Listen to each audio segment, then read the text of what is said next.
Hey folks, welcome to tonight's deep dive into the world of medieval mischief. Forget your modern day comedians, TikTok stars and late night talk show hosts, because tonight we're stepping into the wild, unpredictable world of the medieval jester. Before we get into all the fun, hit that like button, subscribe if you're loving the vibe, and don't forget to let me know in the comments where you're tuning in from. I love seeing where our Feathers 10 family is watching from all around the world. Now let's dim the lights, let go of reality, and dive headfirst into the chaotic yet surprisingly clever world of the medieval fool. Clowns, buffoons, fools, jesters, jokers, of one kind or another, have been part of the history of almost every culture in civilization. The comic actors of the Roman Empire are probably the direct predecessors of the jesters of the Middle Ages. Although there were no professional jokers at that time, comic actors are likely to have been the forerunners in both their style of comedy and attire. Many Roman emperors decided to rid their empire of actors, claiming them to be damaging to society. Whilst fleeing persecution, those performers spread their trade all over Europe, possibly leading to the development of the jester in later years. Although it should be noted that jesters were prevalent in other countries such as China and India, the wish to be entertained and the need to laugh was, and still is, universal. During the medieval period, lucky jesters were the ones who were employed by nobles or royalty to perform at court. But he or she wasn't just an entertainer. They were part of the social fabric of a region. Court jesters were valued with great privileges. Let's travel back in time and take a look at the life of a medieval jester. Welcome to medieval madness. Between the 12th and 17th centuries, the term minstrel, meaning little servant or gleeman, described any person who was a professional entertainer of any sort. This included acrobats, jugglers, and even storytellers, but more specifically, musicians. During the Middle Ages, many of these minstrels toured from place to place, staying for a short time in a town or village whilst business was good. Although some of the most talented and well-respected were permanently employed at the royal court or by other rich households, whilst they were able to command a high salary, these minstrels could be found across the whole of Europe. In France, they were known as jongleurs or troubadours. In Germany, minnesingers. They were called scops in England, skalds in Scandinavia, and bards in Ireland. Travelling from place to place, they not only provided a source of entertainment with their ballads and stories, but also served as a way of delivering the news. Information from the villagers would be shared with the minstrel, who would impart this news to the townsfolk in the next village they performed at. During the period of the Middle Ages, a person's station in life was governed by the family that they were born into. A blacksmith would teach his sons how to be blacksmiths, as with a stonemason. A peasant would remain in the lowest social rank. But the European jester could come from any background. There might be a clerk whose fooling around had amused a noble, a cottager who was known for their wit and joke-telling, or even an ex-monk who had been expelled from the abbey for their antics. It wasn't easy being a jester. It was a job that required intelligence and quick-wittedness. A fantastic memory was essential for memorising epic poetry, heroic stories, or even just the news that you spread between villages. There was also a need to be able to improvise and adapt depending on the audience. Children would want to hear pretty lullabies, whilst older people would prefer a retelling of some bloody war story or another. Tact was also a requirement. A jester needed to appear whenever needed but fade into the background when required, a skill in itself. Jesters were given free rein to say whatever they liked, but they had to be careful not to upset too many people or go too far. There were two sorts of fools, natural and artificial or licensed. Either way, those that had physical deformities, such as misshapen limbs, hunched backs, or exceptionally ugly faces, were particularly valued, as were dwarfs. They used their physical appearance to their advantage to gain extra laughs. There are stories of natural fools being recruited from poor families as they were thought to have been touched by God. A disabled child or adult would be a huge financial burden to a peasant family, and it would have been a great help to have them taken on and cared for by a wealthy one.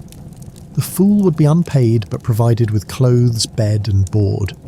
Once these poor souls were no longer amusing to the household, they were cast out. Although some were given alms regularly, most sadly ended their days as beggars. The tradition of having a fool at court dates back much further than the Middle Ages. They were employed not just for entertainment, but also to ease the mental pressures for both the monarch and his nobles. In this way, the jester would help their employer to focus better on their duties and political affairs. By the end of the 12th century, the name fool began to be used when describing a jester who had earned payment in the manner of land, as well as the freedom to leave court, although they did have to agree to return as and when required. During the medieval period, court jesters were held in great esteem, especially in the royal household. This prized position meant that they could tease their patron without causing too much offence, often speaking the harsh truth to their superiors disguised as humour. This ability was known as the jester's privilege, and although people laughed at their silly stories, they also listened to the truths hidden within. Underneath the folly was usually a lot of common sense and cleverness. It was a complex job that required much thoughtfulness, insight and discretion, as the jester of Philip VI of France found out in 1340. Edward III of England defeated the fleet of the French king Philip VI at Sluys. Of course, no one wanted to give Philip the bad news. It was left up to his fool, who, once in the king's presence, was heard to mumble, "Those cowardly Englishmen, those chicken-hearted cowards." How so? Asked the king. Why? Because they had not courage enough to jump into the sea like your own sailors, who went headlong from your ships, leaving them to the enemy who did not dare to follow them. Court was often controlled by fear and insincerity, and it was essential that the truth be dressed up as silliness, in order for it to be accepted. It's impossible to know how many crazy ideas a jester had discouraged by whispering into the king's ear, or how many calamities were caused because of his bad advice. As far as physical entertainment went, singing, dancing, acrobatics and juggling were all indispensable skills for the jester, as well as being able to play an instrument, perform ventriloquism, puppetry and sleight of hand. Even when carrying out their main job, that of making their employer laugh, part of the comic appeal of the jester was their traditional costume, which was also meant to cause amusement. During the early medieval period, it was not unusual for the head to be completely shaved. Then they would wear a hat with the ears of a donkey on top of their head. Some would also wear a donkey's tail as well. Later, a cowl was worn, similar to that of a monk, which would fall off onto the shoulders to give them a comical look. This hood was usually topped off with a coxcomb, the comb of a rooster, which was traditionally used to adorn a fool's headpiece. By the late medieval age, the hat had evolved. Made from soft cloth, it now had 3 points, representing the ass's ears worn in the earlier period. A jingling bell was fastened onto the end of each point. Called the cap and bell, this is the design that we associate with a fool's hat today. They might also carry a type of pretend sceptre known as a bauble or marotte, with a carved miniature grinning head on the end. It would often be made to look like the jester themselves, and was also adorned with a cap and bell. Some fools carried a mock weapon such as a wooden sword, an inflated bladder on a stick filled with peas to make a type of large rattle, or a padded club. These types of props were used to add extra quirkiness to their cavorting. A motley coat or tunic was worn, made from bright mismatched colours such as red and green or yellow and blue. This was meant to highlight a lack of symmetry and give emphasis to the mayhem and unpredictability of the fool. Many also had bells around the skirt or at the elbow so that the jester could be heard tinkling wherever they went. Bi-coloured, tightly fitting breeches and stockings were worn on the legs. The whole outfit was usually designed by the fool themselves and had to be maintained regularly. In contrast, the natural fool would usually be dressed in a long gown. The role of messenger was also part of the job description for a personal jester to a king or nobleman. They would go into battle with their master and the rest of the troops and deliver messages to the opposing side, such as terms of surrender or conditions for the liberation of hostages. Jesters were traditionally thought to be sacred, and it was customary for them not to be harmed in any way. But that was not always the case. If the message happened to be something that the opposing army did not want to hear, it would be the fool that suffered the consequences, It was not unusual for the angry leader to shoot the messenger right back at the enemy by loading him into a catapult or trebuchet. It was to be hoped that the jester would have already been killed beforehand, and that it was their severed head that would fire back. But sometimes, unfortunately, it was a live fool that was sent airborne. However, one minstrel who showed himself to be more than just the average jester was the Norman dwarf named Taillefer. He was a French jongleur who travelled over from France with William the Conqueror during the Norman conquest. By mid-battle, the French were becoming weary and in danger of defeat. On horseback, Taillefer juggled a sword while singing the Song of Roland at the English troops during the Battle of Hastings. His antics caused one English soldier to break ranks from the shield wall. Taillefer saw his opportunity and attacked the Englishman, decapitating him. He then charged at the English line, killing more enemies before he was overcome. Taillefer is credited with lifting the spirits of the French army, which then rallied and won the battle, and subsequently the kingdom. And he is not the only jester of note. Many were quite powerful and had great influence throughout medieval society. Roland the Farter was court jester to King Henry II of England in the 12th century. Actually an accomplished flautist, he was famous for the art of breaking wind, and was especially sought after during Henry's Christmas festivities. There, the charmingly named Jester would perform a simultaneous fart, whistle, and jump. Roland was so well respected by his king that he was rewarded with the 30-acre Hemmingston Manor, as well as an annual payment.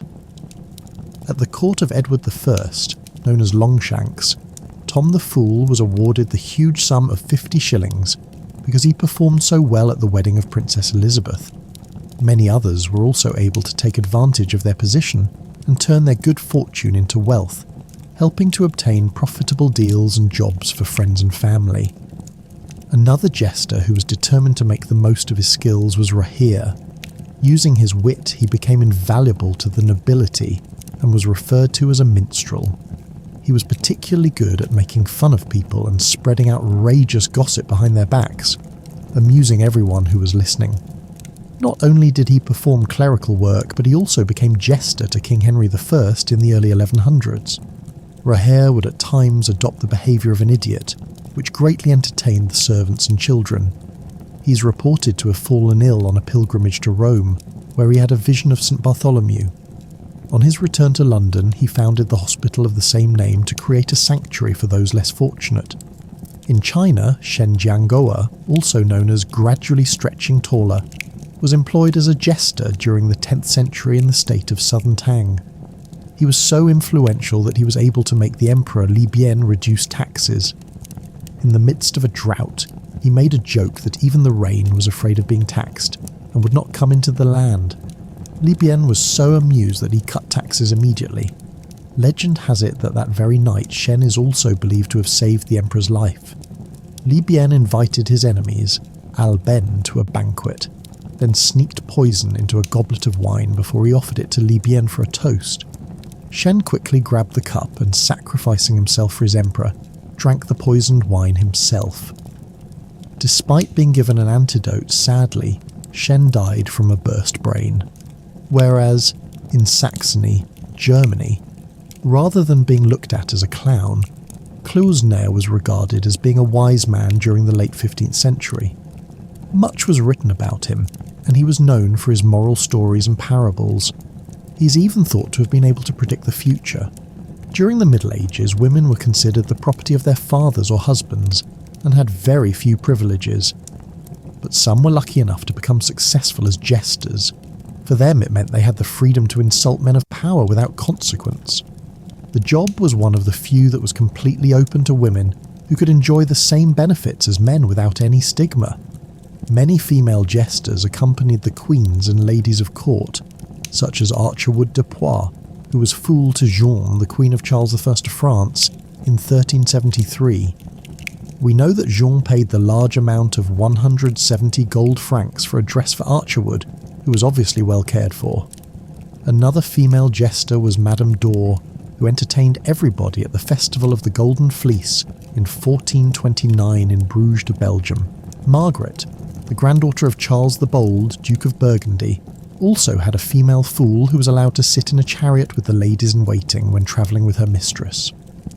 One nameless female jester arrived at the court of Edward II, who was celebrating the festival of Whitsuntide at the Hall of Westminster in 1316. She trotted into the hall on a horse and rode around telling jokes to the king and his eminent guests. At the end of her performance, she approached the king and placed a letter in his hand before graciously riding away. The letter actually contained a petition of complaint against the abundant favour that the king had lavished upon the undeserving, while his faithful knights and trusty servants were neglected. No one else would have dared to hand over this letter, but jesters were allowed free access everywhere. Perhaps this female fool was also aware of King Edward's love of any joker who could ride a horse, or to be more precise, could fall off of a horse. He previously paid one jester who continually tumbled from his mount the princely sum of 20 shillings, double that of another fool who could only dance for his king. Some of the customs that we now enjoy during the Christmas period date back to the Middle Ages and before. Singing carols, giving gifts, decorating homes, and overindulging were all part of the medieval festivities. The Lord of Misrule was a respected position within noble houses and at the royal court. The jester would be expected to play the role over Christmas. It was a demanding job. Festivities needed to be organised properly to guarantee that everything went well, and the reign of the Lord of Misrule could last anywhere from 12 days to 3 months. There were masked parties, the possession of the Yule log, and feasts that all needed to be planned. Sometimes the festivities would include mummers' plays. The origins of mumming date even further back than the Middle Ages, through Europe and into Russia. Medieval mummers were a group of travelling actors who would perform religious plays at Christmas, travelling from house to house. Most of the plays had a biblical theme, but were mainly for entertainment. So the medieval jester was valued, not just endured. Their relationship with the townsfolk and those at court was often warm and friendly. Ever the diplomat, they were the voice of reason for many monarchs who were brought up to believe that they had divine rights and were answerable to no one except God. They could save an innocent from the king's fury with just the telling of a joke, therefore saving the king from himself. Although their verbal attacks could be scathing, there was usually an undercurrent of compassion and real insight. The fool was on the side of the ordinary people, fighting against oppression, making them liked by all, whether lord or peasant. Hey guys, tonight we're stepping into the one medieval experience nobody asked for. Summer, no AC, no deodorant, no showers, just sweat, fleas, and the scent of 14th century despair baking under the sun like a bad idea. Think you could handle it? Spoiler, you couldn't. But before we melt into this historical heatwave, go ahead and like the video and subscribe, only if you genuinely enjoy what I do here, and tell me in the comments where you're watching from and what temperature it is there, just so we can all suffer together. Now, dim the lights, maybe turn on a fan for dramatic effect, and let's dive into the summer that never ends. Because you passed out from heat stroke. Ah, summer. Blue skies, green fields, and a golden warmth, or so I'm told. I live in the north of England. I haven't really ever experienced summer, but for the medievals, it was a time of celebration for all classes, perhaps the best time of the year for social gatherings. But work still had to be carried out in the fields, and summer was also a time of heat waves, droughts, wildfires, plague, and fever. The church and agricultural calendars dominated the lives of the common medievals, and in the summer, it was a case of work hard, play hard. It was a time of harvests, usually beginning in June, when the peasants had to reap the meadows to get hay and fodder for the sheep, cattle and horses. The French author Jean de Brie, known as the Good Shepherd, wrote a treatise on sheep breeding in the mid-13th century. He recommended that from June, the shepherds should get up very early, at dawn when the day was coolest, and take the livestock to pasture. There needed to be sufficient shade for the animals, and if possible, they should be moved to higher, colder areas so that they wouldn't overheat. In August, de Brie said, the sheep should be stabled, or there was a risk that they would eat all of the wheat. With all that hot farm work going on, what was better than a summer party with plenty of ale and food? It could be said that summer in the Middle Ages was ushered in at Pentecost. The holiday is still celebrated today in Britain and is known as Whitsun or Whit Sunday. The medieval summer was filled with important days like May Day, the Feast of the Holy Trinity, and Corpus Christi on the second Sunday after Pentecost, when there was always a public procession to celebrate the communion bread and wine. In July, there was the Feast of Saint Anne, Mother of the Virgin, and a celebration of the visitation of the Virgin to her cousin Elizabeth. In August, it was Lammas Day and the Transfiguration of Jesus that were celebrated. People were obliged to attend church on the 1st of August, the feast day of St. Peter ad Vincula, to offer their Peter's pence, also known as smoke farthings or smoke money. This was a tax that had to be given to the church. A penny had to be paid from every house. These religious festivals were a great excuse for outdoor entertainment in the finer weather. The famous York, Chester, and Wakefield mystery plays were always held on the Feast of Corpus Christi, and others were held all over England. There were also fairs with minstrels, music, and possibly a bonfire or two, as a nod back to the Celtic past. There might be dancing and summer carolling, as this was done during the summer as well as at Christmas. And most of the songs were quite bawdy rather than religious. Games, tournaments and sports were also popular during the medieval summer. Drinking and gambling were always popular among the peasantry at any time of year, causing the cleric Robert de Brun to complain that dances, cards, summer games, of many such come many shames. In 1303, all that working and cavorting in the summer heat led some people down to the nearest body of water to cool off with a swim. The beautifully illustrated Book of Hours of the Duke of Berry, brother of King Charles I of France, contains an illuminated page for each month of the year. The August page shows peasants wearing hats, hard at work in the fields, while a naked man is sitting on the riverbank and drying himself in the sun as his companions swim in the water. Not many medievals could swim though, and this was highlighted in a city ordinance from 14th century Paris, which read, "Because in these hot days many people have had enjoyment and desire to go bathe in the same river, many great inconveniences have unfolded because many of these people have drowned in the river, which is a very pitiful thing.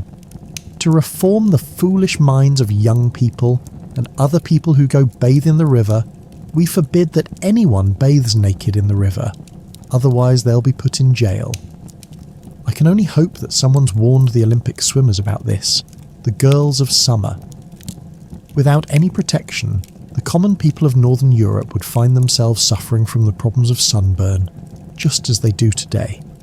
Medical manuscripts contained recipes to help with problems such as this.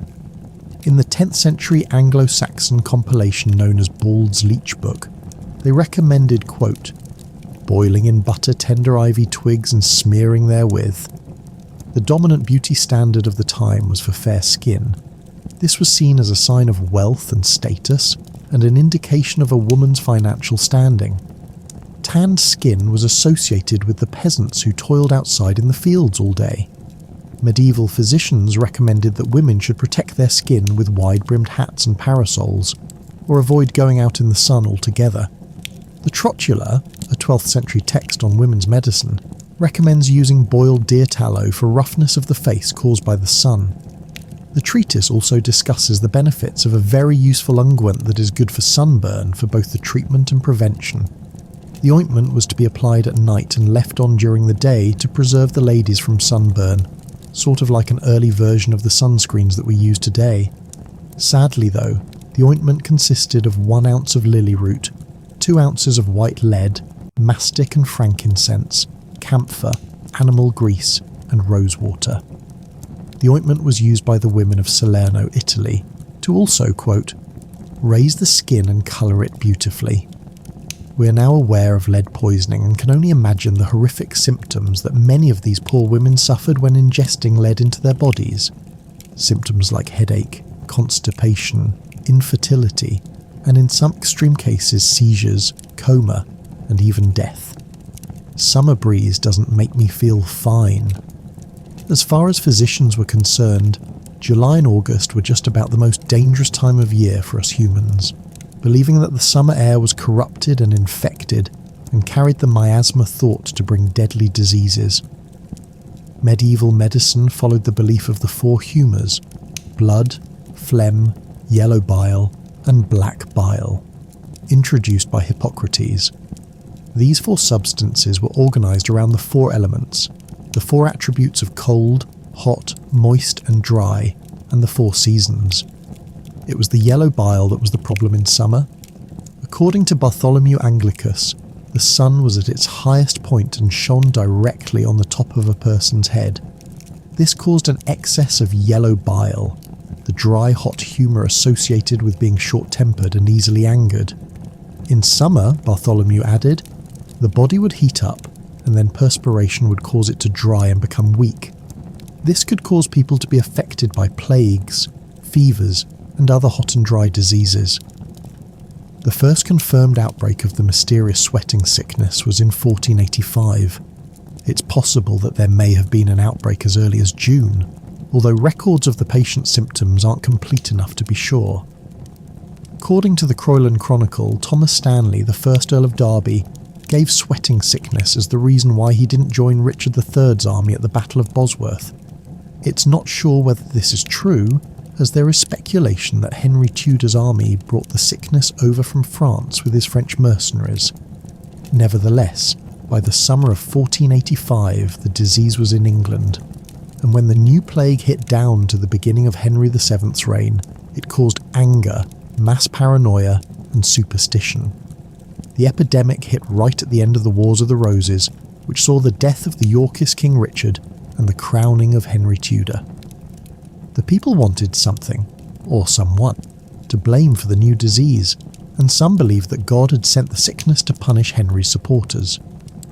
Cruel summer. A physician named Thomas Forrester recorded his experience of the sweating sickness, and wrote about how sufferers became suddenly breathless in their final hours, when loathsome vapour had gathered around the heart and lungs. Oh my God. In the mid-16th century, a physician from Shrewsbury named John Caius noted that the disease began with a sudden sense of dread and violent cold shivers, dizziness, and a headache.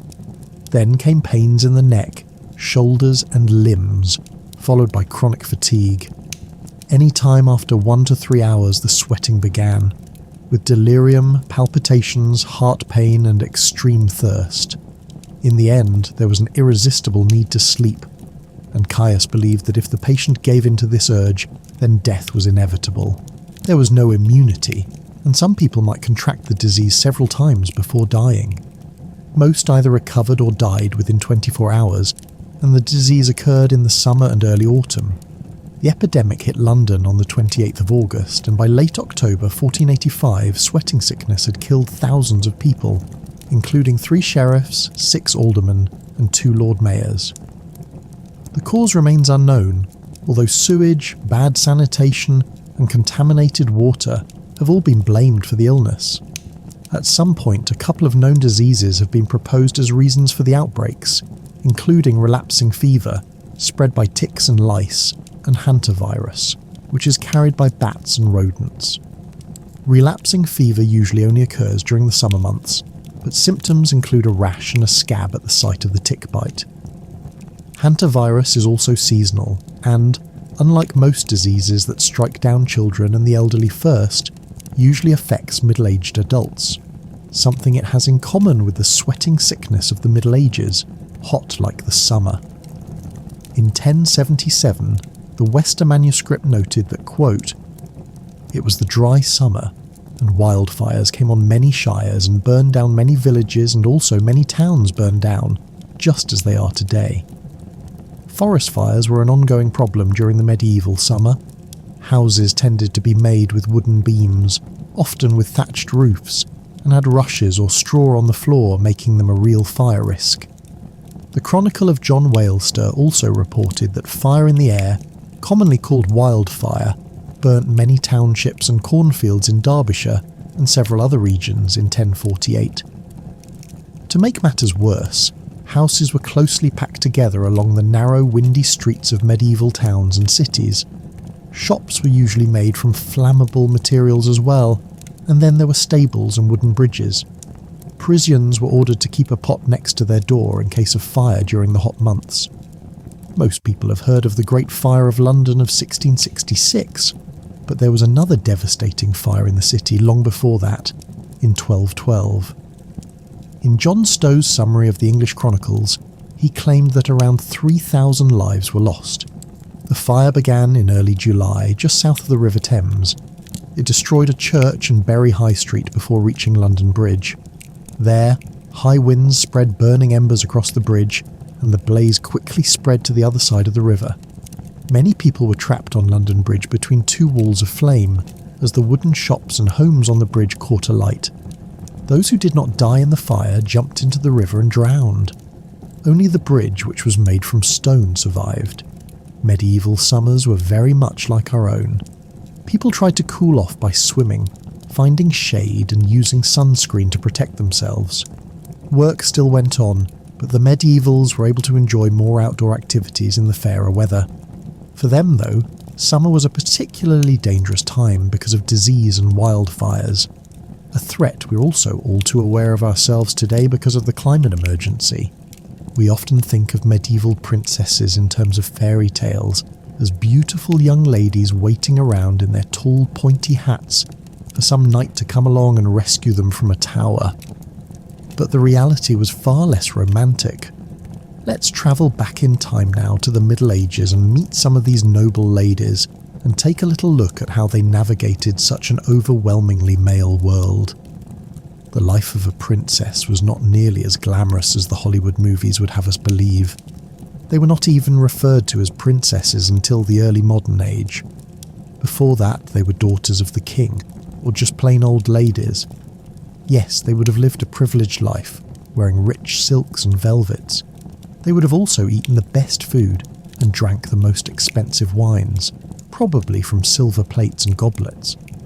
But sadly, they were often used as commodities by their fathers, a resource to be married off to whomever he chose and traded for political gain.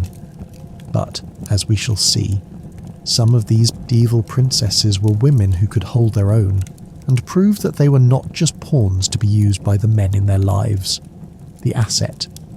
Sometimes princesses had to marry older men, like Adela of Normandy.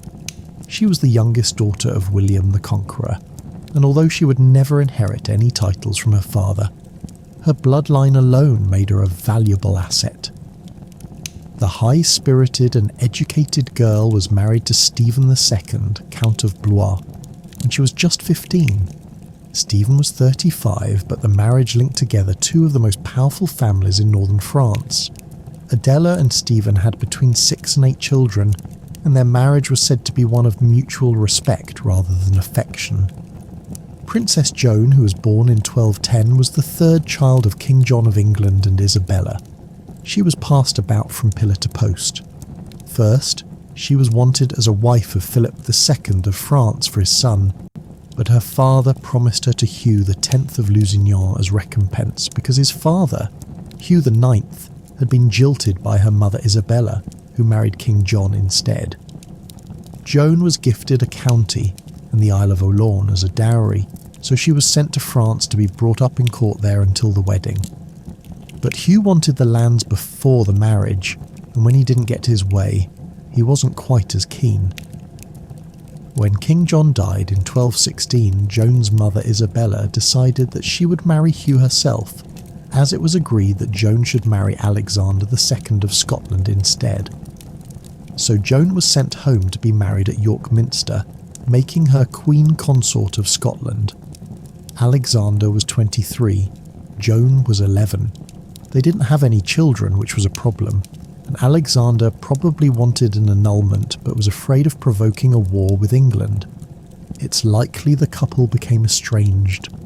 Joan decided to go on a pilgrimage to Canterbury with her sister-in-law, Queen Elena.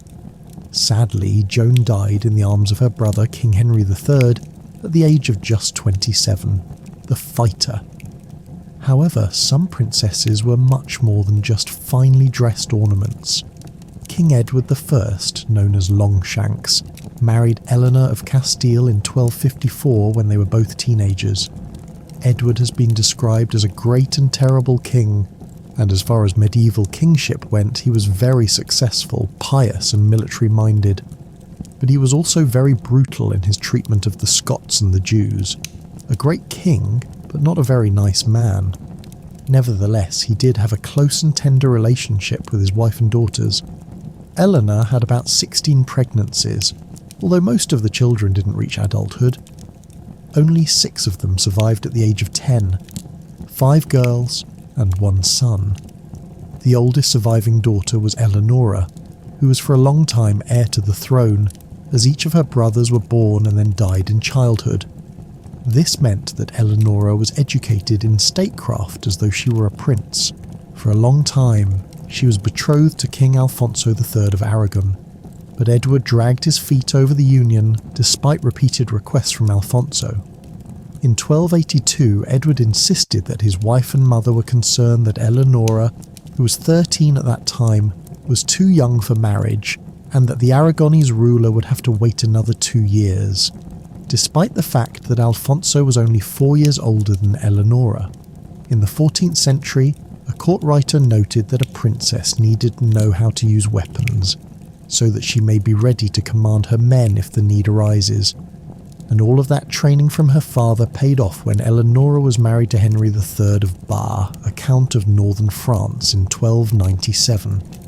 4 years after their marriage, Henry was fighting near the town of Lille when he was taken to Paris as a prisoner. It was up to Eleanora to organise Henry's remaining army and defend the castle at Bar. She quickly wrote to her father, King Edward, for allies and money to pay Henry's ransom, safeguarding herself and her children. Some 30 years earlier, in 1265, another princess named Eleanor of England had successfully defended Dover Castle against her own brother, King Henry III. She was married to the ill-fated rebel baron Simon de Montfort. After her husband and eldest son were killed in battle, she fought to protect the castle by using its coastal position and bringing in a siege engine. She allowed her children to escape overseas with money for their care. The idealist. Like many medieval princesses, King Edward I's second daughter, Joan of Acre, was first married to a much older man. He was 46 and she was 18. When he died 4 years later in 1290, Joan could have been wed to any European ruler. Along with her princess status, as a mother of 4 she had proved that she was fertile, and now she solely owned some of the most valuable lands in England. But she fell in love with a young, handsome man of little standing named Ralph de Monthermer. Joan owed homage to her father because she held land given directly to her by him, so she needed permission to marry. Despite this, Joan and Ralph were wed in secret. King Edward, furious at first, soon forgave his determined daughter, and she got to keep her lands, her income, and her man. Princess Eleanor of England had also married for love in 1238 in a secret ceremony. But this time, it was her brother, King Henry III, who was livid and said he only allowed the marriage because Simon had seduced her. The couple were determined to stay together though. Simon even travelled to Rome to seek papal approval because Eleanor had previously sworn a lifetime oath of chastity. The gambler. Mary of Woodstock, the 4th daughter of Edward I, was born in 1278, and she didn't marry at all. Instead, she led a very comfortable life as a nun. She was dedicated to Asbury Priory at the age of 7 and veiled when she was 12. Mary was gifted a £100 a year allowance from her parents, which is around £14,000 today, private quarters and special wine. In 1306, when Mary set off on a pilgrimage to St Mary's Shrine at Walsingham, everything was paid for by her father. The journey took 1 month to travel from Northampton to Walsingham and back to the Priory.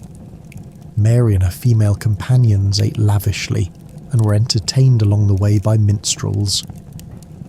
Despite the king already spending a small fortune on this little adventure, Mary had to send messengers 3 times over the month to ask for more funds. Mary, it seems, was partial to a bit of gambling. The problem was she wasn't very good at it, and ran up some astronomical debts playing dice. It's a good job she had a rich and indulgent father to pay them off for her, the scholar. When she wasn't roaming around the countryside accumulating huge gambling debts, Mary was busy commissioning books about the history of her father's reign. The book was written in the dialect that Mary spoke, Anglo-Norman, which suggests that she was going to read it herself. Being fluent in reading and writing meant being literate in Latin, something that only priests, a few nuns, and a small number of laymen and women were able to achieve. Mary and her siblings were educated by their mother, Eleanor of Castile. They were able to recite prayers and read devotional works, romances, and histories together. Writing was even more rare, but records exist for the purchase of writing tablets that show Mary's older sister Eleanor was practicing writing as a teenager. The Tourist. Elizabeth of Rhuddlan was the youngest of Edward I's daughters. She was already a widow by the time she was 18. Born in 1285, her marriage was even being debated when she was just 3 years old, and she was wed to John I, Count of Holland, when they were both 15 in 1297. When John died just 2 years later in mysterious circumstances, as many medieval royals seemed to do, Elizabeth was desperate to get back home. So she set off from Holland in the summer of 1300 on a journey by land and sea that took her almost 2 months. But travelling was something that Elizabeth, along with her sisters, was well used to. The English court was completely transient, and with the king at its heart would move up and down the country from one royal castle, monastery, or aristocratic home to another. Along with the monarch, his wife, and any child over the age of 8, there were servants, clerks, and knights, all in a convoy of horses, carriages, and carts. Once independent from their parents, the princesses would have toured with their own households, either perched prettily at top of a saddled palfrey, or in an uncomfortable springless coach, being bounced about on unmade roads. The Architect. In the late 1290s, Edward's third daughter, Margaret, found herself in an embarrassing situation. Her husband, the Duke of Brabant, was not being very discreet with his dames at court in Brussels. She needed a court of her own, somewhere away from her husband's mistresses, somewhere attractive enough that she could entice influential courtiers away. She found that none of the existing royal households were magnificent enough for her requirements, so she built her own at Tervuren in Belgium. Margaret had learned about the building of castles from the best. Her father had built a chain of 10 fortifications across Wales, known as the Ring of Iron Castles, after he had captured the Principality. But Edward's castles were much more than just imposing military constructions. They showcased decorative masonry and refined gardens. Margaret, who had visited these castles in her childhood, was able to draw on her father's legacy to create Tervuren, a modern royal residence that asserted Margaret's position as the Duchess of Brabant, the defiant one. Joan proved that she was not afraid of her father when she married for love, but she had always been defiant, even in her youth, shattering the myth of the compliant and beautiful princess. When she learned that her sisters had larger households, and consequently more paid servants, she argued with her father's clerks. She also deliberately missed the wedding of one of her sisters, just to prove that she could. Things came to a head in July 1305, when Joan's brother, the future Edward II, had some of his income and lands confiscated by his father. The king was not happy with the prince because of his favouritism of the courtier Piers Gaveston. Joan sent her own seal to her brother and told him he could use it to buy anything he liked, in a direct act of defiance against her father. The prince was told to return his sister's seal, but for Joan there were no consequences. You're born into 17th century England, into what people might call a decent family, not rich enough for fancy silk, not poor enough to starve, just comfortably forgettable. Your mother does all the cooking, cleaning, and, well, keeping you alive. Your father, he's never home for long, always out doing stuff. Then you hit the 1-year mark, Huge achievement, by the way. You've officially dodged the Grim Reaper newborn sweep, where nearly 40% of kids like you don't make it this far. Congrats. By age 3, you start realizing something's weird. Nobody visits your home, you don't live near other kids, and for some reason your mother never lets you wander outside. Something about wolves. Stray ones. Ones that apparently enjoy snacking on children. Then, one evening, your world cracks open just a little. Mum takes you to the market for vegetables, and instead of the grand adventure you imagined, you get stared at. Hard. People whisper, some glare, a few even curse at you and your mother. You're 3 years old, so obviously you have no idea what's happening. Maybe you dropped food on your shirt, maybe they just hate toddlers. Then you hear it. Executioner's brat. Your mother doesn't wait for more. She grabs you and hauls you home, moving faster than you've ever seen her. But it's too late. The word is out, and now so is your curiosity. That night, you wait. You sit, fidgeting, until Papa finally walks through the door, flamboyant coat looking like he just stepped off a stage. You don't even let him sit down. You need answers. And so, with a sigh, your father leans in and tells you why you live in the shadows, why people spit when they see your family. Your father is an executioner. And suddenly, the wolves don't seem so scary anymore. Your father is the man they call when they want someone dead, the walking embodiment of justice, or at least that's what the city tells itself. But there's a tiny little problem. He's getting old. And guess what? You're next in line. Wait, what? No. You had plans. Good plans. Maybe a blacksmith shaping steel instead of splitting skulls. Maybe a knight gutting enemies on the battlefield, not butchering criminals in the city square. Anything but this. Your father doesn't sugarcoat it. He sits you down, looks you straight in the eye, and hits you with the harsh truth. Nobody in the city will let you do anything else. Your father once dreamed of being a knight too, but that was never going to happen. His father was an executioner. His father before him was an executioner, and his father's father, guess what? Executioner. This is the family business. You're trapped. At age 12, training begins. Like any other job, you need to learn the trade. You start small, taking care of execution tools, sharpening axes, swords and ropes, cleaning up the execution sites after someone loses their head. It's gruesome, sure, but bearable, because at least you haven't had to watch someone die. Oh, look at that. You jinxed it. 8 months in, your father calls you to witness your first real execution. A man stands on the scaffold, weeping, begging for mercy. His children are in the crowd, screaming for their father's life.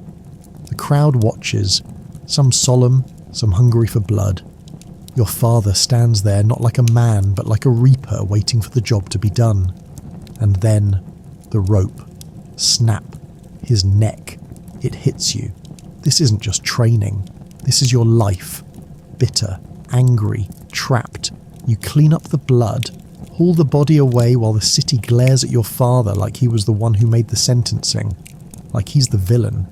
And one day, that'll be you. You're 14 now. 2 years of scrubbing bloodstains and hauling corpses have earned you the right to start real training. And by training, you mean something that makes those past 2 years feel like a vacation in Disneyland, if Disneyland had a chopping block and torture chambers. First lesson? Human anatomy. No, not sketches or dusty books. You learn by watching your father slice open real corpses right in front of you. At first, you turn away, gagging, but you don't get to look away for long. You learn, or you bleed. That's the rule. Every mistake is corrected with a beating. Executioners don't just kill, they extract information, which means you also learn the art of torture, and learning means watching. You watch him tear out a man's teeth one by one, while the victim screams and writhes in agony. You don't like it, but over time you learn something useful. Pulling out teeth with your bare hands, sloppy. A pair of pliers, much cleaner. A year passes. You master how to keep a man alive just long enough to make him confess. How the body works, Where to cut deep, where to cut slow. You're almost ready to start killing. Except no. This job isn't just swinging a sword for money. There are rules. 2 more years, 2 years of memorizing laws, city regulations, execution protocols. Just you and your father, in a profession so cursed that nobody ever applies for the job. You don't have to compete. You don't have to prove yourself against anyone, because no one wants to live the life you were born into. Then finally your father decides it's time, but not for public executions. Not yet. First, you practice by torturing prisoners for confessions. It's slow, messy work, but you do it. And when your father sees that you can break a man without flinching, he nods. Now you're ready. Your first public execution. You pull on the black cloak, not to hide your identity, everyone knows who you are. It's to strike fear into their hearts. The crowd watches in silence as you step onto the scaffold, sword in hand. You keep your back straight, grip firm, unyielding. But inside, you're sweating, shaking, your heart hammering against your ribs. Your father's words echo in your head. Fake it till you make it. The convicted man is dragged onto the podium. He's forced to his knees. The priest murmurs a final blessing. You don't wait. Your sword flashes. One clean stroke. His head flies. The crowd gasps. The execution was so fast, so smooth, that for a second they can't believe it actually happened. You're good. Disturbingly good. The crowd disperses, but not without giving you a storm of curses. Even the priests spit at your feet like you chose this life, like you wanted to be a butcher in a cloak. Execution after execution, you improve. You refine your technique. Your father notices. Even he can't deny your talent. Soon, he retires. The title is yours now. The city's official executioner. Time to enjoy everything your father did. Being an executioner isn't just about swinging a blade and spilling blood. It comes with privileges. You're paid well, not just for killing, but for keeping the market streets sane. You're also allowed to take whatever you want from the dead. Clothes, jewellery, boots. Your wardrobe is built on corpses, and this makes people hate you even more. Imagine this. Elizabeth, whose father you beheaded yesterday, sees you parading through the market in his favourite coat. How do you think she feels? That's right. She wants to kill you, but she won't, because you're untouchable. The church refuses to let you in unless it's a special mass. That's rare.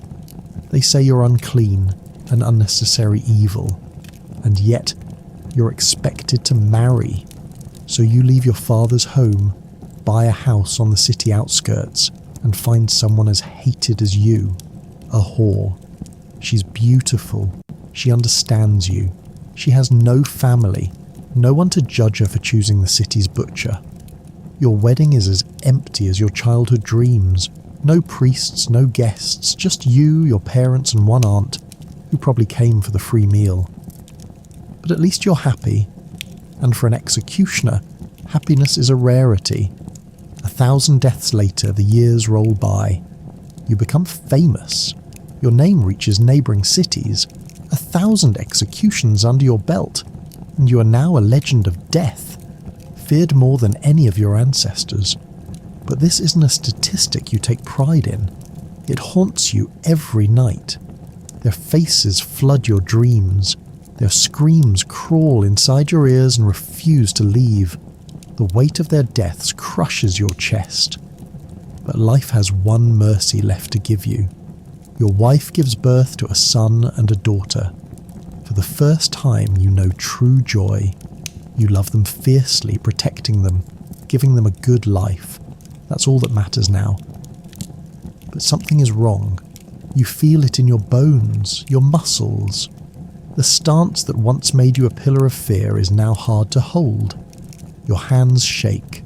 It's only a matter of time before you make a mistake, and in this job, a mistake is death. The cycle continues.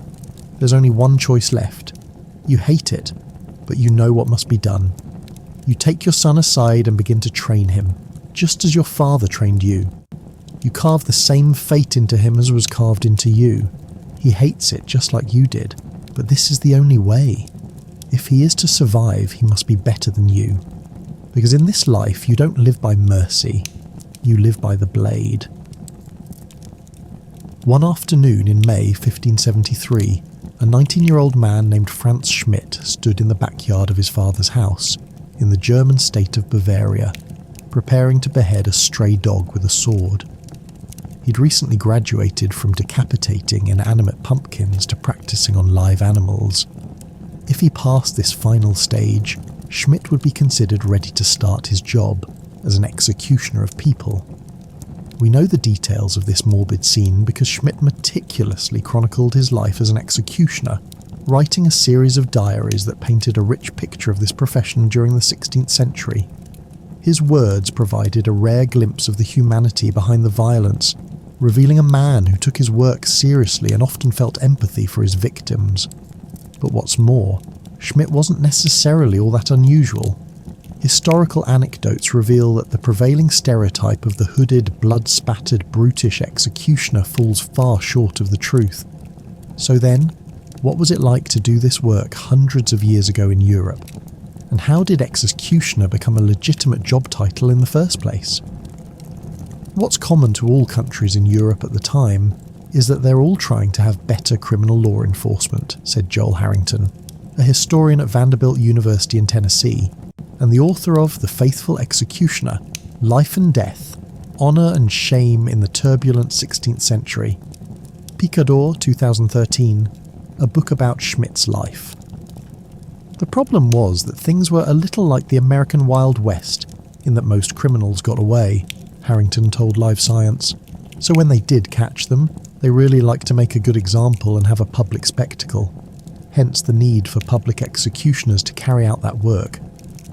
But people weren't exactly lining up for the job of hanging, beheading or burning criminals at the stake. Most people understandably saw this as undesirable work. In fact, those who ultimately became executioners didn't choose the job for themselves. Instead, it was bestowed upon them. In some cases, butchers were roped in to become executioners, or convicts were offered the job as an alternative to their own deaths. But typically, executioners came into the jobs through family ties. Most in the profession were men whose fathers had been executioners before them, Harrington explained. Even the diarist Schmidt was descended from an executioner.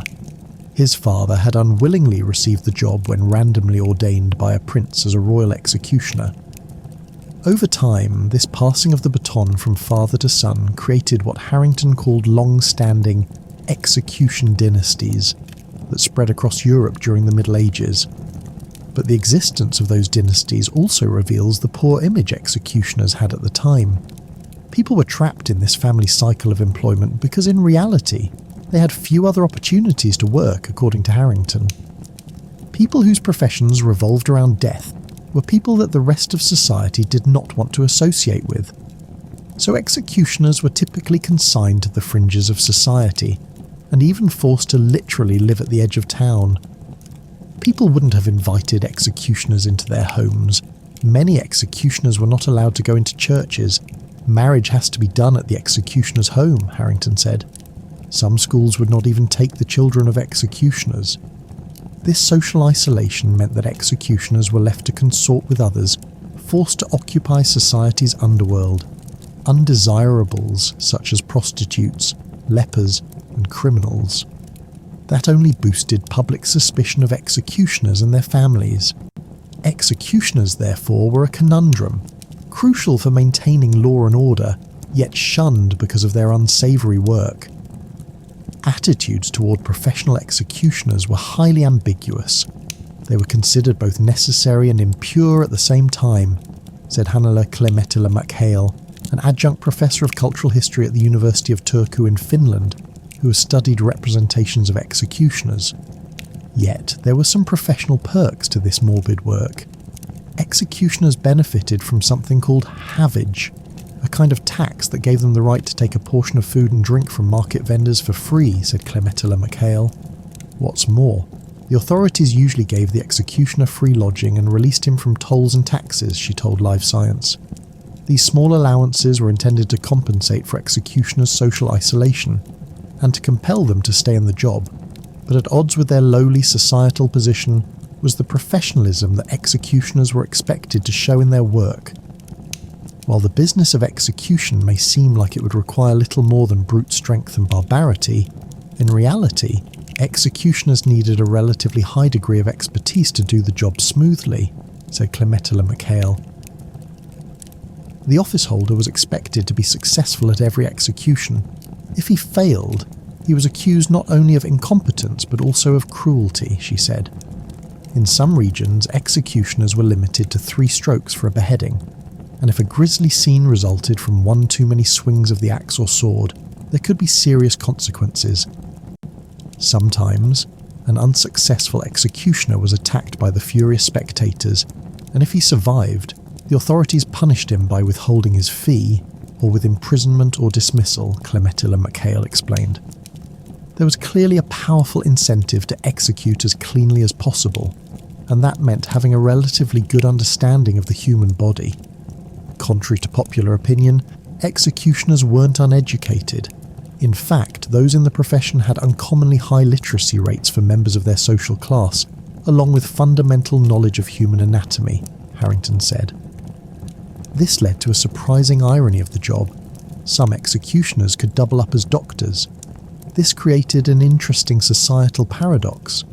People who didn't want anything to do with an executioner socially would come to his house and ask to be healed, Harrington said. We know, for instance, that Schmidt had many more patients he healed than people he executed, Harrington added. In fact, Schmidt wrote that doctoring would have been his chosen career had he not been forced into execution. Clearly, executioners from olden times were more than just blood-spattered brutes. Instead, the history books paint a picture of regular people forced into a job that nobody else would do, and in a time when execution was deemed essential for keeping the peace.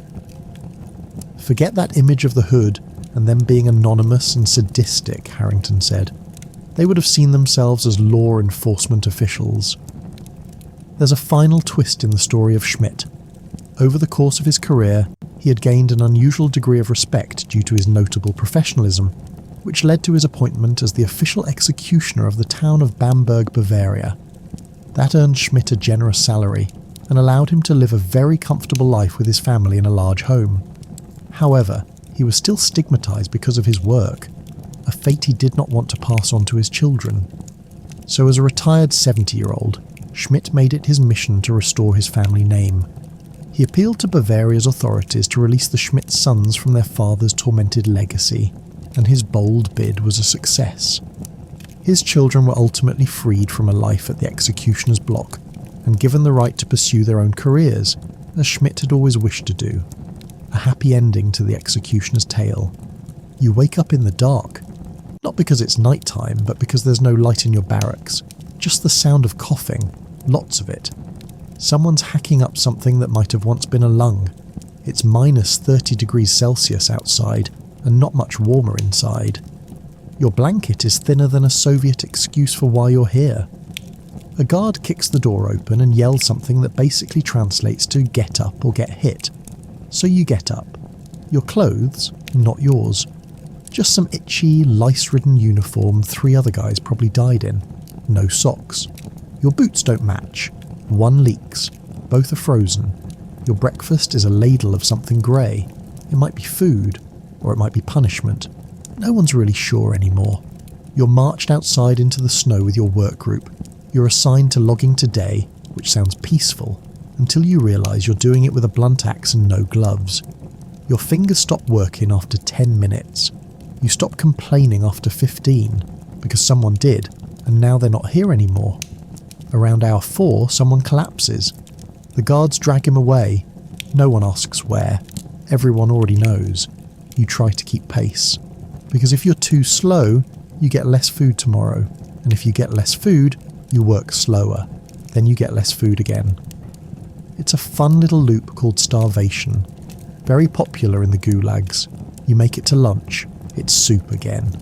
Hot, technically. tastes like regret and cabbage. You think about asking for more, then remember last week when someone did that. You haven't seen him since. You assume he's now part of the soup. The afternoon is more logging. Your hands are bleeding now, but that's good. Bleeding means they're still attached. The guy next to you lost 2 fingers last month. He wrapped them in rags and just kept going. He's kind of your hero now. At sunset, you'll march back.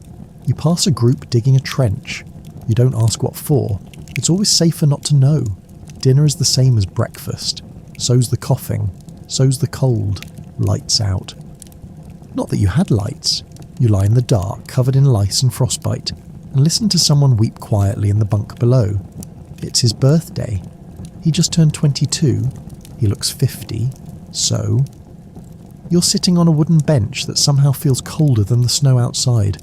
Your hands are shaking, your fingers are stiff, and your stomach feels like it's trying to digest itself. Congratulations. It's mealtime. Kind of. The gulag doesn't do menus. You don't pick your meal. You just hope it doesn't wriggle. Breakfast is a ladle of kasha, which is like porridge. But if porridge gave up on life and decided to become glue, it's usually made from barley or millet, but don't get excited. The grains are undercooked, the water's dirty, and if there's a lump of fat in it, that's basically Christmas. There's no sugar, no milk, and the closest thing to flavour is the wooden spoon you use to eat it. Sometimes you get a chunk of bread. It's dark, dense, and about as nutritious as a brick. You don't chew it so much as gnaw on it and pray your teeth hold out. If you're lucky, there's a pinch of salt in the entire loaf. If you're really lucky, there's no mould. But let's be honest, you eat the mould anyway. It's the only colour in your diet. Lunch is soup, always soup. It's hot, not warm, not tasty, just hot enough to remind you you're still alive. The base is water. The flavour? Uncertainty. It might have a shred of cabbage in it, or a single bean, or on rare holidays an actual piece of meat, so small you mistake it for a dirty fingernail. The other prisoners call it soldier soup, because you could march all day and still starve to death. If you worked really hard in the morning, and by really hard I mean until your fingernails split and your joints lock up, you might get an extra half ladle. Maybe. Or the guard might eat it in front of you. That's also part of the fun. There's a slice of bread again. Same one as this morning. Still brick. Still delicious. Still your best friend. Dinner is, well, it's breakfast. And lunch had a very bitter, very watery child. It's grey. It's vague. It's something that makes you nostalgic for your worst meal back home. Remember that gas station sandwich you once ate at 3 a.m. and regretted for a week? Yeah, that was Michelin star cuisine compared to this. There's sometimes a piece of fish. Technically. It's been salted so hard it could be used as a weapon. No one's quite sure what kind of fish it is, and no one asks. You just eat it before it eats through your metal bowl. Oh right, bowls. You get one. You guard it with your life. If someone steals it, you're done. If it breaks, you're done. No bowl means no food, and no food means, you guessed it, done. You'd think people might steal each other's meals. They don't. Not because they're kind, but because the guards would beat you senseless for upsetting the food line. Steal food, and you're either dead or transferred to punishment rations, which is just a fancy way of saying, we're not feeding you anymore, but we'll still work you to death. Now, vitamins. You don't get them. Everyone has scurvy. Everyone's gums bleed. Teeth fall out like autumn leaves. You learn to chew on birch bark or pebbles just to feel something in your mouth. By week 2, your hunger becomes a background noise. By week 3, you start hallucinating roast chickens. By week 4, the hallucinations stop, because your body's now using the last of its muscle tissue just to keep your heart going. Could you survive on gulag rations? Technically yes, for a while. But you'll be skinnier than a Soviet excuse for invading Finland, and you'll be dreaming of food so obsessively that even rat meat will start to look gourmet. Bon appétit. So, you've been starving for weeks, sleeping on frozen planks, breaking rocks with a pickaxe that should have been retired in 1902, and your body's so broken you can't tell if your foot hurts or if it's just gone. But then, oops, you messed up. Maybe you spoke too loud. Maybe you sat down for 5 seconds too long. Maybe the guard was just bored. Doesn't matter. In the Gulag, suffering isn't a side effect, it's the point. Let's start with the basic punishments for those cute little infractions like talking in line or walking too slow because your legs are literally frostbitten. First up, the cold box, also called the isolator. It's a tiny wooden cell, usually with zero insulation, no windows, and a door that seals tighter than your fate. You're tossed inside with nothing, no coat, no blanket, no food, and left there for a day, or two, or a week, in winter, Siberian winter, the kind of cold that makes metal snap and blood crystallize. Some prisoners wished they'd freeze to death in there. Most didn't. Most just came out with damaged lungs, blackened fingers, and a smile that said, "I've seen the void, and it was colder than this soup. Didn't learn your lesson? Great. Here comes the pit." It's exactly what it sounds like. A hole in the ground, covered with planks. You're shoved in there like an inconvenient secret and left alone, in the dark, with the rats and your thoughts. There's no standing up. There's no lying down. You sit and freeze and sit and regret ever being born. Still not enough? Let's talk beatings. No trial, no explanation. Just a sudden crack to the skull with a rifle butt or a wooden baton. Some guards get creative. They beat you with sticks, with frozen ropes, with whatever's handy. One guy got whipped with telephone wire. Why? Because he asked for toilet paper. A real crime against the Soviet Union. And here's the fun part. They don't beat you to kill you. That would be merciful. They beat you to hurt, but not end. The idea is to make an example, to show everyone else what happens when you forget your place in this icy hellhole. Now, if you really screw up, like escape attempts, sabotage, or God forbid sarcasm, then you graduate to punishment brigades. Imagine the hardest labour in the camp. Now double it. You're sent to chop timber in the taiga, waist deep in snow, with no gloves. Or you're made to carry massive logs uphill while wearing torn boots. No breaks, no water, no food except half a frozen potato if you're still breathing by nightfall. Most didn't make it a week. Some didn't make it to lunch. And if you're caught trying to escape, you don't get beaten, you don't get put in the box, you just disappear. Shot in the woods, buried in a shallow grave. No one asks questions.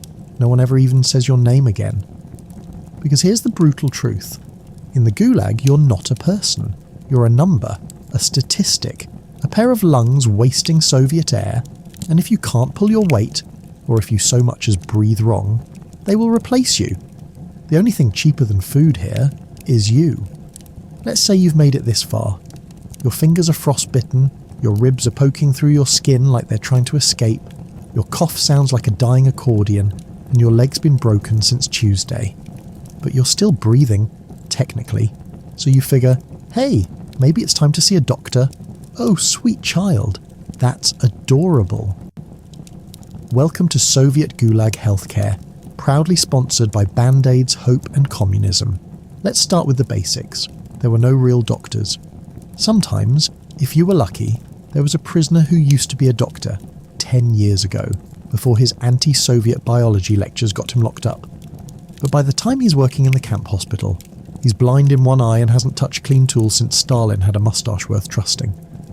Medical supplies? Ha! You'll get a dirty rag, a splintery wooden stretcher, and maybe, a half-used syringe they also used to drain pus from the guy with typhus. And forget antibiotics. If you get an infection, you just ride it out.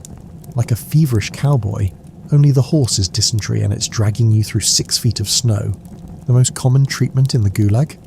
Observation, which means they watch you die. They put you in the so-called hospital barrack, a wooden shack with no heating, and more lice than pillows, and wait to see if you're strong enough to crawl back to work or just expire quietly in the corner. You got scurvy? Chew on your own boot leather? Got trench foot? Cut it off yourself. The sore's over there by the blood-stained wall. You've gone half blind from malnutrition? That's fine. You don't need eyes to dig holes. But the worst part, you didn't want to go to the hospital, because the hospital meant you couldn't work. And if you couldn't work, your food ration got cut, down to starvation levels, so if you thought getting pneumonia was bad, Try getting pneumonia and only being fed a crust of bread every 48 hours. So yeah, prisoners would literally hide their wounds, bind their own limbs with torn shirts, stuff raw meat into open cuts to keep them from rotting, because even dying slowly was better than being treated. And when people died in the hospital, their bodies were stripped, dumped and replaced before the mattress even cooled. Sometimes your only chance at rest was in a bed someone else just died in. Some prisoners pretended to be sick to escape work. Those guys, if caught, they were punished twice. First, for being lazy. Second, for wasting the state's valuable imaginary medicine. Bottom line, if you get sick in a gulag, there is no medicine. There is no healing. There is only pain. And the hope that you die fast, or that someone sicker than you crawls in and takes your place on the floor. Because in the Soviet gulag, healthcare wasn't about saving lives. It was about sorting out the weak and clearing space for the next broken body in line. Gus, you've made it through another soul-crushing 14-hour shift digging frozen dirt. Your fingers are black with frostbite, your stomach's growling like a bear in mating season, and your lungs are coughing up particles of despair. But hey, it's evening now. Surely it's time for some well-earned leisure. Welcome to Gulag Entertainment, where the only thing more dead than your sense of hope is the guy who tried to tell jokes last week. Let's break down your options. Option 1. Collapse. The number one most popular evening activity was simply passing out on a lice-infested wooden bunk while still half-dressed. This required no equipment, no talent, and no will to live, which made it ideal for 100% of prisoners. Option 2. Listening to someone weep quietly into their soup. Nothing builds camaraderie like mutual despair. Someone sobbing into their cabbage water about the family they'll never see again. That's your nightly podcast. Option 3. Cultural enrichment. Once in a blue moon, usually when a high-ranking officer needed to show off, the camp would host a performance. This meant dragging out a prisoner who used to play violin, or read poetry, or had a decent baritone before his teeth fell out. They'd recite Pushkin or sing a Soviet anthem, while the guards glared with rifles and the prisoners sat too tired to clap. It was less a concert and more a reminder of what actual life used to feel like before the cold ate your soul. Option 4. Story time. This was the Gulag's version of Netflix. Old prisoners would whisper stories about their lives before the camps. Some were lies, most were sad. All were told in hushed tones while trying not to get caught conspiring, because even talking too much could be considered suspicious behaviour. Option 5. Rat chasing. Yes, seriously. If you had a spare burst of energy, or needed protein that didn't come from your imagination, you could go after rats with a stick. Catch one, you're tonight's chef. Miss? Congrats, now you've got fleas. Option 6. Gambling. No chips, no cards, no house rules. Just desperate men betting chunks of their food rations on literally anything. Arm wrestling, cockroach races, how long it would take the new guy to cry. Spoiler, not long. Option 7. Dreaming about escape. This wasn't entertainment in the fun sense. More like a nightly ritual of mentally replaying your arrest, trial, sentencing, and the absurd idea that maybe, just maybe, someone on the outside would remember you exist. Of course, you couldn't talk about escape. That would land you in solitary, or worse. But in your head, every bunk became a portal to some fantasy where you were warm, free, and not eating bread made of sawdust. And finally, option 8, watching people go mad. Some prisoners would start laughing uncontrollably, others would talk to invisible people, dig imaginary tunnels, or scream in their sleep every night until their voice gave out. At some point, the mind breaks, and when it does, everyone just scoots over a bit and lets it happen. Because in the Gulag, entertainment wasn't about joy, it was about distraction. Just something, anything, to make you forget you're living in one of the cruelest systems ever designed by man, where survival itself was a twisted form of resistance, and the only comedy was how long you could keep going. So, would you survive a day in a Soviet gulag? Sure. If you're immune to cold, starvation, forced labour, disease, psychological torture, beatings, isolation, betrayal, and existential dread, then yeah, you'd be just fine. But for the other 99.9999% of us, you wouldn't last. Not because you're weak, but because the gulag was designed to break people. It didn't matter if you were innocent, strong, smart, loyal, or lucky. Everyone went in thinking they could survive. Most came out as ghosts, if they came out at all. And what's worse, it wasn't just about punishment, it was about control, about fear, about making sure no one ever asked questions again. So next time you're upset because your phone died or Starbucks ran out of oat milk, just remember, at least you're not getting 10 years of hard labour for telling a joke about Stalin's moustache. Sleep tight. Don't dream of barbed wire. A rare survivor of the harshest Stalin-era labour camps has died aged 89 in Russia's Far East. Vasily Kovalyov had survived icy punishment cells and beatings in the USSR's notorious Gulag prison system. During an escape attempt in 1954, he spent 5 months hiding in a freezing mine with 2 other prisoners. Kovalyov's story was featured in Vesma, a news site based in Magadan. The communist regime shipped thousands of enemies to prison camps via Magadan. In 1950, Kovalyov, aged 20, was found guilty of anti-Soviet sabotage, one among the millions of victims of Stalinist terror. An old sabre that he had used to chop vegetables was enough to condemn him. First, he was sent to Norilsk, in the Russian Arctic, he told Vesma, but he ended up in Kolyma, a notoriously harsh network of labour camps north of Magadan, after guards uncovered an escape plot. In 1954, he and 2 other inmates hid in a mine and prepared an armed uprising, but someone tipped off the guards, who then came looking for them. Miners who knew the place inside out accompanied them, and said we wouldn't be able to stand the permafrost there longer than a week, he told Vesma. They blocked all the entrances with grills. We spent 5 months underground, in the dark, starving. After 3 months we had eaten all our food, and in the end we were chewing wood shavings. He said they managed to dig a way out through the permafrost and emerged half-blind like moles. They made it to a nearby town but were arrested there. During a punishment beating, the guards let loose a huge sheepdog on him, he said. It leapt at me, but I had protective metal studs on my boots and kicked the dog down. In a flash I dived at its throat and bit hard.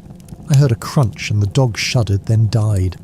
Millions died during Joseph Stalin's dictatorship, in deportations, famine, forced collectivization, executions and prison camps. The terror he unleashed involved massive purges of the Communist Party and state institutions. Kovalyov was released in 1957, when Stalin's successor Nikita Khrushchev declared an amnesty for Gulag prisoners in the post-Stalin thaw. He stayed in Magadan, where he worked as a heating engineer, and he took a Vesma reporter, Yevgeny Radchenko, on a tour of the grim prison, a ruin still reeking of cruelty. He died of a stroke in a Magadan hospital on Monday. According to Vesma, until his last breath, he never forgot what the Soviet Union did to millions of people who endured the camps, leaving their best years, their health and their lives there. He told the story of his trip back to Odessa region, where he met the people who had put him in prison. He did not forgive them. The cruelty and torment of camp life taught him to survive, but at the same time to stay human. Very few Kolyma prisoners from the Stalin period are still alive, a Russian historian told the BBC. Aliona Kozlova, chief archivist at the Memorial Documentation Center, said, I know of 3 in Moscow, and it's possible that he was the last one in Magadan. But about 4 million ex-Soviet citizens are alive today who spent some time in Stalin's prisons, she said. All right, you've just woken up in a Viking longhouse. Congratulations, you're still alive. That's a good start. But the smell is something else. Think of a mix of unwashed bodies, sweat, livestock, and the constant burning of wood in the hearth. It's like someone dropped an entire barn in your living room and said, this is your home now. You sleep on a bed that's really just a pile of straw with some blankets thrown over it, and half of that straw is crawling with lice. Not exactly the luxurious Viking bedding you may have imagined. The worst part? You share this bed with your family, your livestock, and the occasional rat. So, privacy? Yeah, that's a myth. Now the good news is you're alive. The bad news? It's freezing cold. Your wooden hut might have a roof, but it's full of holes, and those gaps, they're for ventilation and letting the rain in. So you wake up, your back sore from the hard bed, your legs stiff, and if you try to stretch, it feels like your body is made of ancient oak. You roll out of bed after not being able to rot a few more minutes in bed while scrolling through TikTok. You stagger to your feet and immediately step into something wet. It's not rain, it's not water, it's the mix of animal waste, old food, and whatever else might be in the mud floor. Don't look too closely. Seriously, don't. And Oh yeah, breakfast. What's for breakfast in Viking times? Well, no eggs, no crumble cookies, and definitely no Starbucks coffee. Your breakfast is whatever you can find, which means probably a bowl of soured porridge, maybe some dried fish if you're lucky. Bread. If it's made from barley, it's more like a brick than something you can eat without risking a dental emergency. You wash it down with weak ale. That's right, even kids drink it. It's the only drink that won't immediately make you sick because guess what? The water is worse. So, cheers. You think maybe you'll enjoy a nice stroll after breakfast, but nope, it's time to work. And by work, I mean you're about to break your back doing hard labour for someone else's benefit. Whether you're farming, building ships, or forging iron, there's no break. You wake up at sunrise and you work until the sun sets. There's no such thing as getting off early. If you're lucky, you might get Sundays off, but not if there's raiding to do or if the crops need tending. And the weather? Oh, don't get me started on that. In the winter, your house is colder than the icy fjords outside. No insulation, no central heating. Just a fire you're constantly feeding with logs that cost more than your entire wardrobe. Summer isn't much better. You're roasting in your wool tunic while mosquitoes feast on your skin. The smell of sweat and smoke follows you around like a cursed cloud. But hey, it's not all bad. You could be out in the wilds with nothing but your axe, getting ready to raid a village, or maybe you're sitting in a smoky hall telling stories with the other warriors, drinking more weak ale and dreaming of the afterlife. If you're lucky, that might even be the highlight of your day. And just in case you thought hygiene was something the Vikings excelled at, think again. Bathing wasn't a daily thing. You'd get washed, if at all, by dipping yourself in a freezing cold river or using a bucket of water you had to fetch yourself. That's right, you've got no shower, no hot water, and definitely no soap. Don't even think about deodorant. If you were lucky, you might find some herbs to rub on yourself, but most days, you're just hoping you don't smell like death when you sit next to your comrades. But hey, at least you're a Viking, right? A little hard work, a little grime, but plenty of opportunities to prove yourself on the battlefield. It's not a glamorous life, but it's a damn tough one. And that toughness, that's what made them legendary. So grab your mead, sharpen your axe, and get ready for your life as a Viking. As a Viking, you weren't exactly the type to sit around sipping mead in cosy warm cabins. These guys were like the world's first real-life extreme adventurers. They didn't have Instagram to post their conquests, but if they did, it'd be full of violent raids, messy battles, and probably a few too many selfies holding up heads on pikes. Now, if you're thinking of Vikings as some romanticised warriors who rode into battle like the cast of a cool Netflix series, think again. The reality is much darker and much more brutal. First off, you've got to survive the cold. I mean, we're talking about a place where the winters aren't just cold, they're bone-chilling cold. It's so cold, you'd think even your thoughts would freeze. You're living in a wooden shack with no central heating, your roof's made of grass and turf, and you're stuck with a bunch of guys who really like to fight. Viking life isn't for the faint of heart. You don't get to be a Viking by being a peaceful farmer. You're a farmer with an axe, ready to raid the nearest village at the drop of a hat. Oh, and don't forget, you've got to deal with that Viking haircut, which wasn't so much about looking good as it was about practicality. Mostly, it was about making sure your enemies had something to grab onto when you're headbutting them in a brawl. But it's not just fighting that's your main hobby. Oh no, they've got a full agenda for fun. Besides raiding, pillaging and slaughtering, they also love themselves a good feast. We're talking giant, boar-filled, ale-saturated, horn-clinking, fire-blazing nights where you'd probably end up passed out before sunrise. So if you wanted to live your best Viking life, you better be able to handle alcohol and chaos in equal measure. You don't have a lot of time for anything other than survival. You don't get to live in a warm, cosy cabin, relaxing by the fire. You're out there in the elements struggling to feed yourself and your family, knowing that any day now, your neighbours might decide it's a good day to raid your village. You can bet that when Viking men and women weren't out on those longships, they were busy sharpening weapons and trying to fortify their homes in preparation for the next inevitable attack. You live in constant fear of another tribe deciding your peaceful little patch of earth would make a perfect place for them to plant their flag and, more importantly, steal your stuff. And the Viking ships? Oh man, those things are no joke. If you've ever seen a Viking longship, you know it's built for one thing: destruction. These are war machines, not just boats. They can navigate rivers, coastlines, even frozen seas in the winter. You're not just cruising on a Sunday outing here, you're looking at an intense high-speed raid right into the heart of whatever poor village got unlucky that day. But here's a thing that a lot of people don't get about Viking society. You aren't just a bloodthirsty pirate. You had their own culture, your own beliefs, and a whole complex system of honour and respect. Sure, their idea of honour probably involved pillaging and plundering, but there was a code to it. For instance, if you were a Viking warrior, you were expected to fight for the glory of your god, which was mostly Odin, Thor and the gang, and in return, you hoped for a glorious death in battle. If you died in your bed of old age, that was seen as weak. The real goal was to die fighting. That's how you earned your place in Valhalla, the ultimate afterlife. So if you had to choose between living long enough to be old and miserable, or dying with your axe in your hand, the Viking way was simple: die with your boots on.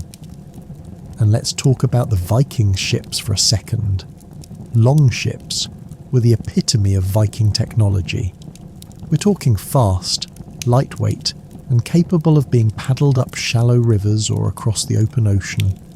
These ships weren't just for travel, they were war machines designed for quick, brutal strikes. Imagine being a Viking and sailing into a village, raiding it, and then getting the heck out of there before anyone could even think of fighting back. No mess, no fuss, just pure, unfiltered chaos. But the Viking story isn't just about war and bloodshed, it's also about exploration. These guys were the real adventurers, long before Columbus set sail. Vikings travelled to parts of the world that most people didn't even know existed. They went all the way to North America, way before anyone else did. They discovered Greenland, Iceland, and maybe even parts of Canada. And all of this was done without GPS, smartphones, or even a decent map. They just hopped on their boats, crossed oceans, and basically said, well, let's see what's over there. And if it didn't work out, they just went home and tried somewhere else. Alright, so you've survived your Viking childhood without freezing to death, getting raided or falling off a longship. Congrats. But don't get too comfortable, because now comes the next charming chapter of your miserable little life. Disease, filth, and a complete lack of basic hygiene. See, personal cleanliness wasn't exactly at the top of the medieval to-do list, and by not at the top, I mean it wasn't even on the list. Bathing? Maybe once a week if you were really fancy, and even then you were probably scrubbing yourself down in the same filthy river you just threw your enemies into after a raid. Soap? Kind of. They had a primitive version made out of animal fat and ashes. Sounds refreshing, right? The average Viking probably smelled like a combination of wet dog, fermented fish, and regret. And you think your gym smells bad after leg day? Buddy, you have no idea. The stench was so bad that some Viking raids may have succeeded because villages just didn't want to get anywhere near them. Seriously, who needs weapons when you can just weaponize your own BO? But wait, it gets worse. Let's talk about food. If you thought medieval cuisine was all about hearty feasts and roasted meats, think again. Sure, Vikings could throw down at a feast when they had the chance, but day to day, you're looking at a delightful menu of barley gruel, dried fish, questionable meats, and whatever roots you could dig out of the frozen dirt. Oh, and if you were lucky, maybe some sour milk. Yum. Malnutrition was so common that most people didn't even reach what we'd now consider average adult height. The typical Viking man, about 5 feet 7 inches if he was lucky, and built like a tree stump, not a gym bro. Strong, yes. Ripped? Only if you count ribs poking through your skin because half the time you were borderline starving.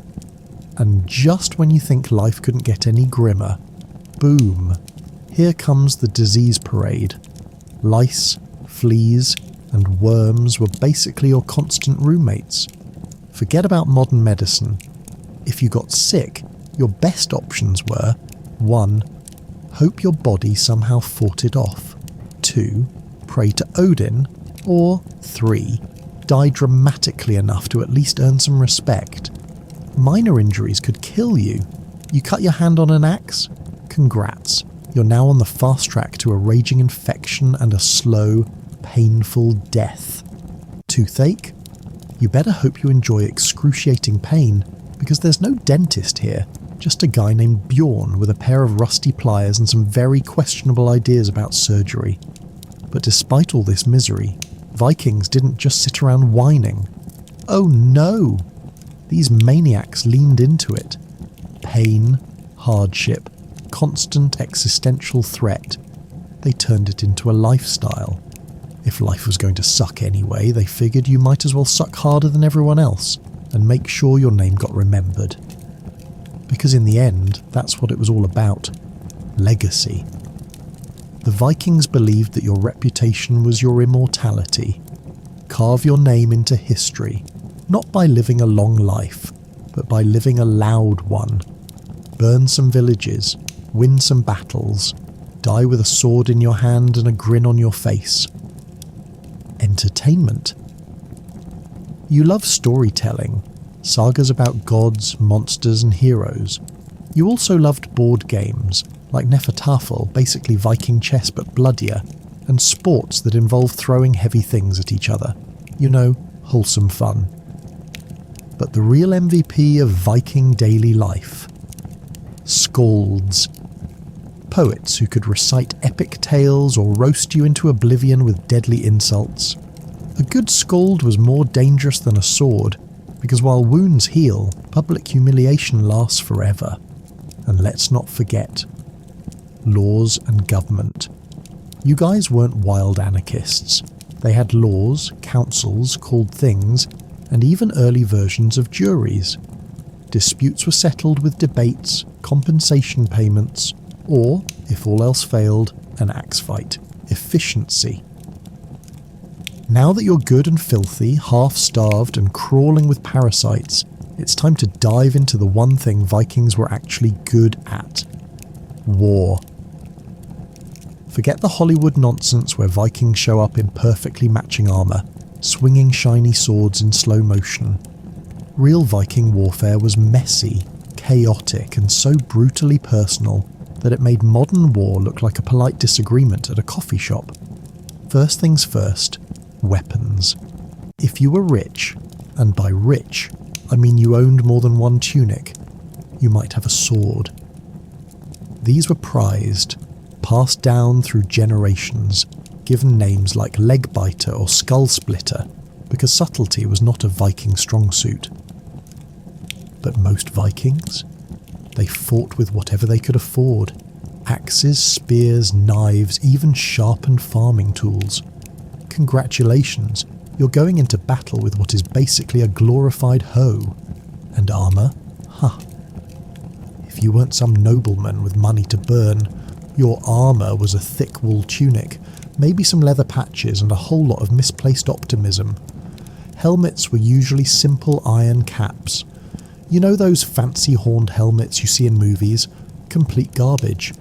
No real Viking ever wore those, unless they wanted to get laughed off the battlefield and die looking like a drunken idiot. The battles themselves? Less organised, more screaming chaos. Imagine a stampede of angry, lice-infested men charging at each other with axes, screaming about glory and revenge, hacking and stabbing at anything that moved. There were no neat lines, no noble duels. It was pure carnage. If you slipped and fell in the mud, good luck. You were basically meat at that point. Tactics did exist, to be fair.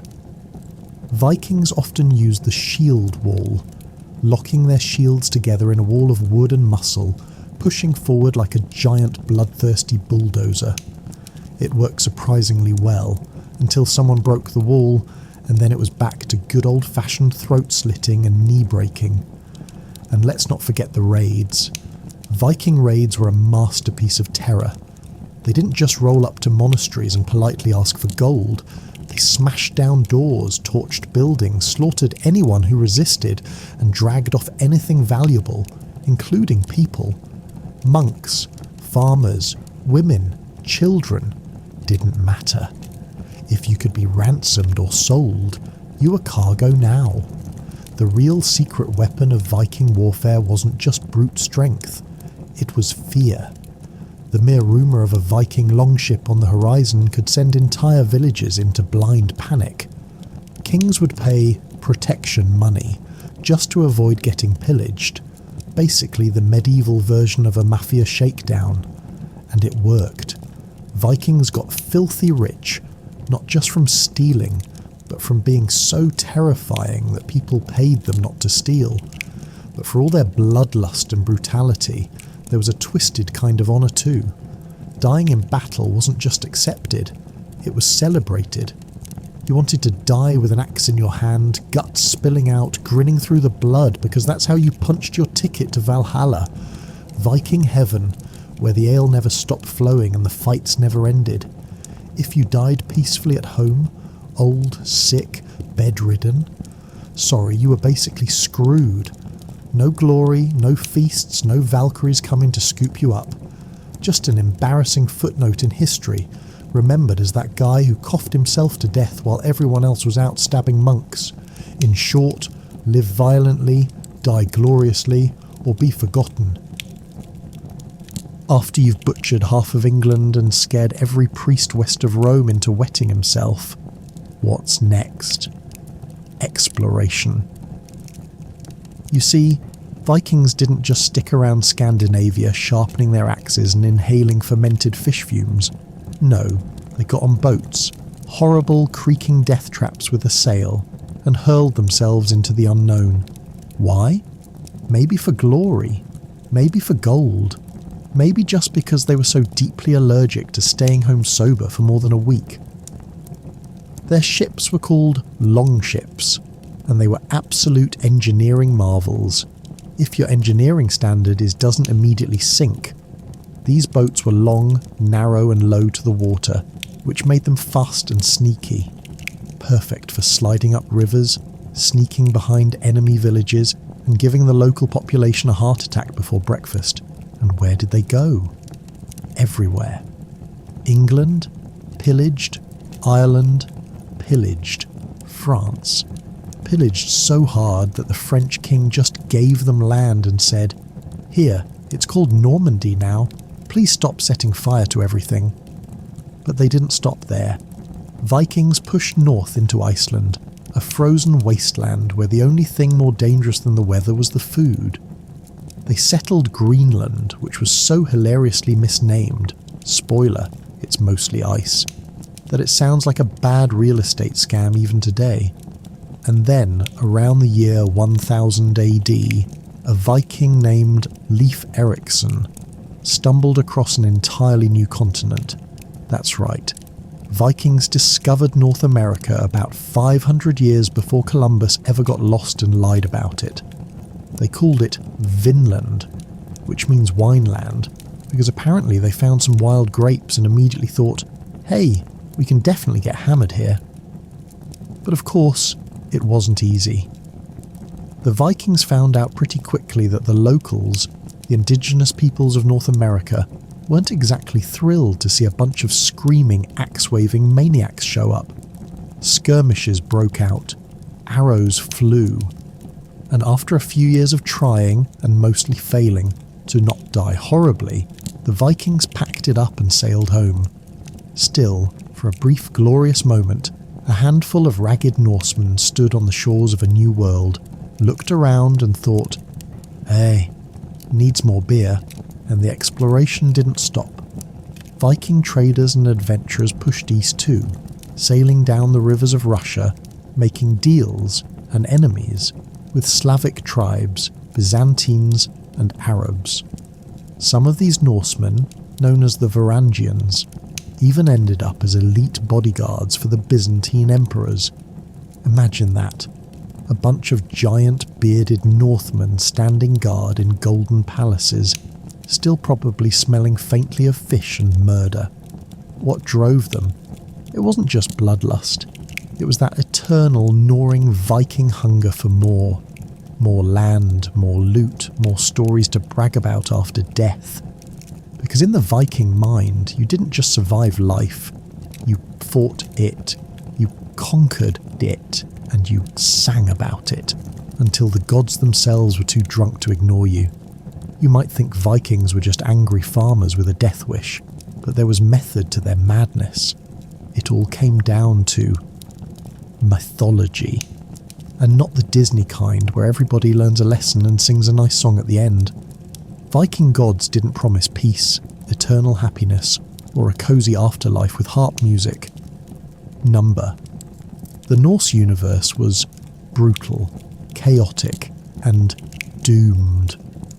The best you could hope for was to die screaming in battle, get noticed by Odin, and spend eternity fighting the same battle over and over in Valhalla until the end of time. If that sounds exhausting, congratulations! You're starting to think like a Viking. The Norse gods themselves weren't shining paragons of virtue. They were petty, vengeful, half-mad weirdos, basically humans, but with better hair and more lightning bolts. At the top you had Odin, the Allfather. Imagine Gandalf if he was a shady war criminal. Odin was obsessed with gaining more knowledge and power, and he didn't mind cheating, lying, or sacrificing an eyeball to get it. That's right. He literally plucked out his own eye and tossed it into a magic well just for a sip of wisdom. Hardcore. Then there was Thor, god of thunder, basically a giant red-bearded frat boy with a hammer the size of a cow. Thor smashed things first and asked questions never. People loved Thor because while Odin was out playing weird mind games, Thor was the guy who would punch a frost giant in the face just because it looked at him funny. And of course, there was Loki, the trickster. Half-brother to Thor, full-time agent of chaos, Loki was the guy who'd set your house on fire, help you rebuild it, and then steal it again, all while making it somehow your fault. Fun fact, Loki once tied his testicles to a goat as part of a weird bet. This tells you everything you need to know about Norse humour, but it wasn't just gods. The Viking universe was crawling with monsters, giants, witches, wolves the size of mountains, and serpents that could wrap around the world. And worst of all, it was all going to end in Ragnarok, a cosmic death battle where the world burns, the gods die, and everything is reset in a glorious catastrophic bloodbath. Imagine waking up every day, grabbing your axe and thinking, well, the world's on fire anyway, better make my death interesting. That was the Viking attitude, and that's why you're laughing in the face of death. That's why you're risking everything to sail across oceans, to charge into battle, to carve their names into stone and legend. Picture a Viking longhouse. It's not some tiny cabin. It's a giant smoky wooden hall big enough to fit a couple hundred people, plus dogs, livestock, suspicious barrels, and a few unconscious warriors already passed out in the corners. The roof is low, the fire pits blaze, and the smell is a mix of roasting meat, burning wood, wet fur, and feet. Absolute paradise if you were a Viking. Feasts weren't just casual get-togethers, they were massive events, usually to celebrate a successful raid, a good harvest, a big religious festival, or the fact that someone important didn't die that week. Everyone important showed up. The chieftain, warriors, traders, skalds, poets, farmers, and anyone else who could swing an invite, or at least a decent bribe. The food? Think entire roasted animals, pigs, goats, maybe a very confused swan if you were fancy, plus bread, cheese, stews thick enough to drown in, and a suspiciously large amount of onions. Vegetables were there too, but honestly they were mostly seen as things that take up space on a plate where meat could be. And fish.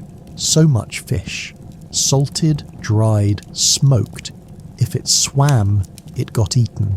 Now, the drinking. Oh boy. Vikings didn't drink water if they could help it. Mead, fermented honey wine, was the drink of choice, but beer and ale were everywhere too. Drinking wasn't just for fun, it was mandatory. You toasted the gods, the ancestors, the chieftain, the guests, your neighbour's beard, and the fact you hadn't fallen over yet. Skipping a toast? Insult. Getting drunk enough to brawl with a chair? Totally acceptable. The toasts were called bruggerful, and every toast had to be at least as ridiculous as the one before it.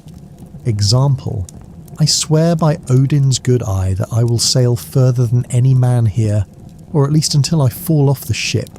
Cue applause, laughter, and someone falling off their stool immediately afterward. Of course, feasts weren't just endless food fights, there was just entertainment. Skalds told epic sagas about gods, heroes, and that one guy who wrestled a walrus and lost. Musicians played bone flutes, lyres, and drums made from things you didn't want to ask about. Story battles broke out, where poets tried to out-insult each other in clever, devastating verses. If you couldn't keep up, you were shamed, or at least had your cup stolen. And yes, fights still happened. You pack a bunch of armed, half-drunk warriors into a smoky room and brag about who's tougher. Fists will fly. Axes might too if things got spicy. But most of the time it was all considered good fun, and the guy who got knocked into the fire pit was expected to laugh it off, after, putting out the flames. As the night wore on, things got messier. People passed out under tables, dogs licked up whatever was spilled, and somewhere in the back 2 guys were arm wrestling for the last hunk of goat meat, while a very serious argument about whose grandmother wrestled more bears broke out. And when dawn finally crept in and the fires died down, the survivors, hungover, sticky, half naked, would stumble out into the cold morning mist, swear never to drink again, and promptly start planning the next feast. First, magic was absolutely real to the Vikings. They didn't sit around debating whether spells worked. They knew they did. If your cow dropped dead, or your fishing net ripped, or your wife suddenly hated you more than usual, someone had cursed you. No doubt about it. Probably that shady old woman down the road who talked to trees. The most powerful magic was called cedar. This wasn't cute stage magic. This was serious sorcery involving trances, chanting, strange staffs, and a healthy dose of fear. Practicing cedar meant you could see into the future, curse your enemies, control the weather, allegedly, mainly it just rained anyway. Mess with someone's mind so they forgot how to hold a sword, or better yet, forgot they were supposed to stab you. Who practiced cedar? Mostly women, called vulvas, or zaidkonas, wandering priestess prophetesses wrapped in cloaks, carrying staffs and looking like they absolutely had everyone's fate written in a secret notebook. But the god Odin also practiced it, which was considered a little controversial, because in Viking society, magic was seen as extremely unmanly. Real men were supposed to smash things with axes, not chant in circles wearing mysterious necklaces. So Odin, being Odin, just didn't care what anyone thought, because when you're the All-Father, you make the rules. Runes were another way the Vikings tapped into the supernatural. Runes weren't just letters, they were some magical symbols that could protect you, curse someone, help you win a battle, make sure your crops grew bigger than your neighbours, the true Viking flex.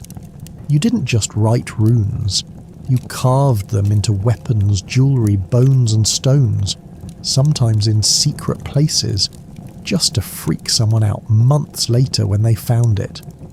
There were runes for victory, love, luck, and even binding enemies. Basically magical post-it notes, but way cooler and way more dangerous.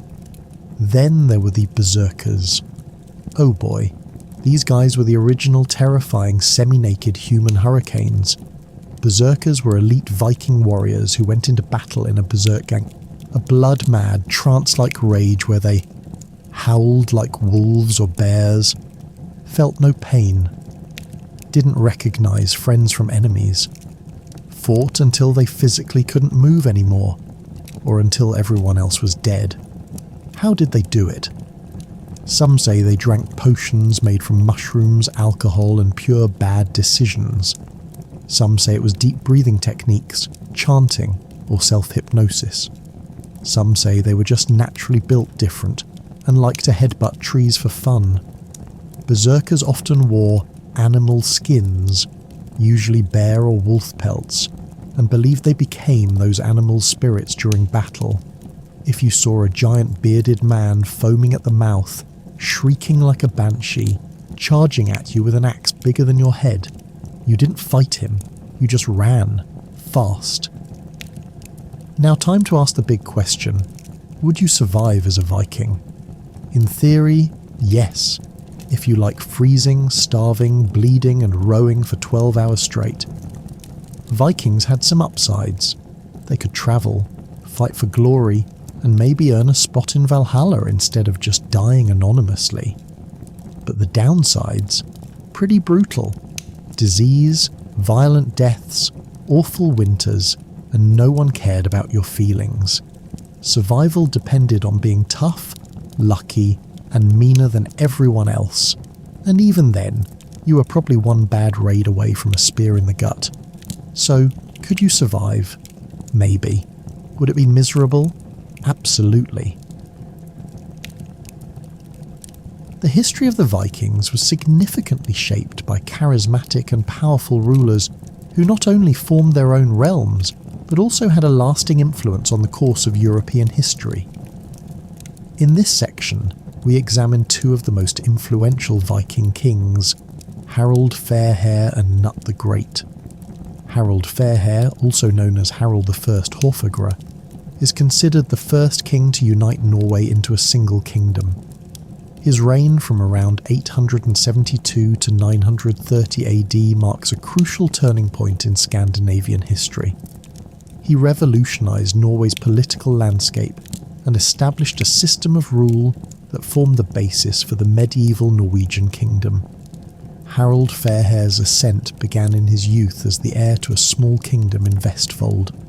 According to legend, he vowed not to cut his hair until he'd united all of Norway under his rule, hence his nickname Fairhair. His conquests began at the age of about 20 and lasted around 10 years. During this time, he systematically subdued the various small kingdoms and jarldoms of Norway. The decisive turning point was the Battle of Hafrsfjord around 872, in which he overcame the last resistance of the opposing petty kings. This battle is considered today as the birth of a united Norway. Harold Fairhair's most important political achievement was the creation of a centralised administrative structure. He introduced the system of jarls, loyal administrators who controlled various regions in his name. At the same time, he created a new tax system that strengthened royal power and formed the basis for a functioning state apparatus. He also established the odal right, an inheritance law that regulated land ownership and continues to influence the Norwegian legal system to this day. His reforms in the areas of jurisdiction and administration laid the foundation for an orderly state system. Canute the Great, who ruled from 1016 to 1035, was one of the most powerful rulers of his time. He created a Nordic empire that encompassed England, Denmark and Norway, and at times also controlled parts of Sweden. His reign marked the height of Viking power in Europe, and showed a remarkable fusion of Scandinavian and Anglo-Saxon culture. Sir Knut's rise to power in England began with the invasion of his father Sween Forkbeard in 1013. After his father's death, Cnut took leadership and initially had to assert himself against Edmund Ironside. The decisive moment came in 1016 when, after several battles and Edmund's death, he was recognised as King of England. His rule over England was characterised by remarkable political wisdom. He retained large parts of the Anglo-Saxon administration and integrated the local aristocracy into his system of rule. Knut pursued a policy of reconciliation, respected English traditions, and promoted cultural exchange between Scandinavians and Anglo-Saxons. He modernised the legal system and ensured efficient administration, which brought England a long period of peace and prosperity. Knut's rule extended far beyond England. After the death of his brother Harold II, he also became King of Denmark in 1019. In 1028, he conquered Norway, thus creating a vast Nordic empire that dominated the North Sea. His imperial policy was characterized by skillful diplomacy and the ability to unite various cultural and political traditions. He promoted trade between the different parts of his empire and created an efficient administrative system that held the different regions together. Particularly noteworthy was his church policy.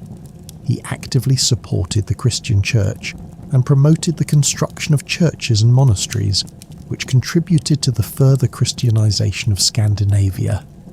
His monetary reform unified the currency system in his empire and promoted economic exchange.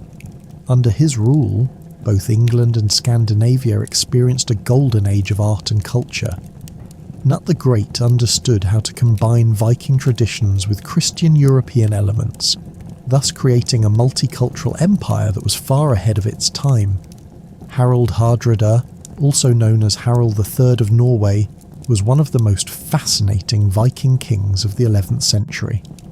Born around 1015, he led an exceptionally adventurous life that took him from Scandinavia to Byzantium and finally back to Norway. As the half-brother of Olaf the Holy, he had to flee into exile after Olaf's death in 1030, marking the beginning of his remarkable career. Harald's military career began in the Varangian Guard of the Byzantine Emperor, where he quickly made a name for himself as a skilled tactician and fearless warrior. In Constantinople, he rose to become the commander of the Varangian Guard and led successful campaigns in the Mediterranean region. His campaigns stretched from Sicily to Jerusalem, during which he amassed considerable wealth. The Byzantine chronicles report on his tactical innovations and his ability to coordinate complex military maneuvers. Particularly noteworthy were his successes in naval warfare, where he combined traditional Viking tactics with Byzantine military strategy. After his return to Scandinavia, he used his military expertise to assert his claim to the Norwegian throne.